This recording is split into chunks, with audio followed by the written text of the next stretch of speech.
Sentiment bike 5000 ரூபாய் மதிப்புள்ள பைக்கிற்காக 10,000 சன்மானம் என 5000 செலவு செய்து மதுரை முழுவதும் நோட்டீஸ் ஒட்டியும் கண்ணீர் மல்க ஆடியோ வெளியிட்டும் பைக்கை தேடும் மாநகராட்சி பணியாளர்.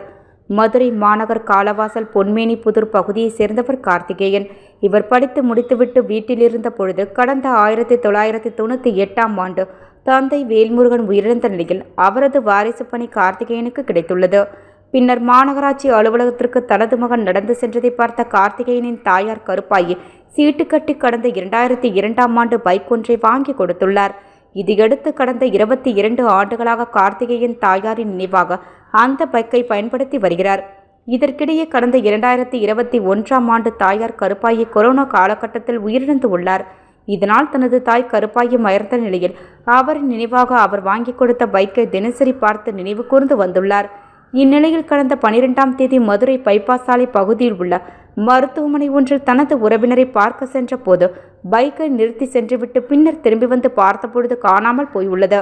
இதனை பார்த்து கார்த்திகேயன் அதிர்ச்சி அடைந்து கண்ணீர் விட்டு அழுதுள்ளார். இதையடுத்து SS காலனி காவல் நிலையத்திற்கு சென்ற கார்த்திகேயன் பைக் காணவில்லை என CCTV ஆதாரத்துடன் புகார் அளித்துள்ளார்.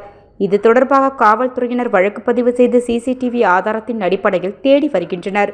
தொலைந்து போன கார்த்திகேயனின் பைக் 22 ஆண்டுகளான நிலையில் வெறும் 5000 ரூபாய் மட்டுமே அதன் மார்க்கெட் மதிப்பு இருக்கும்.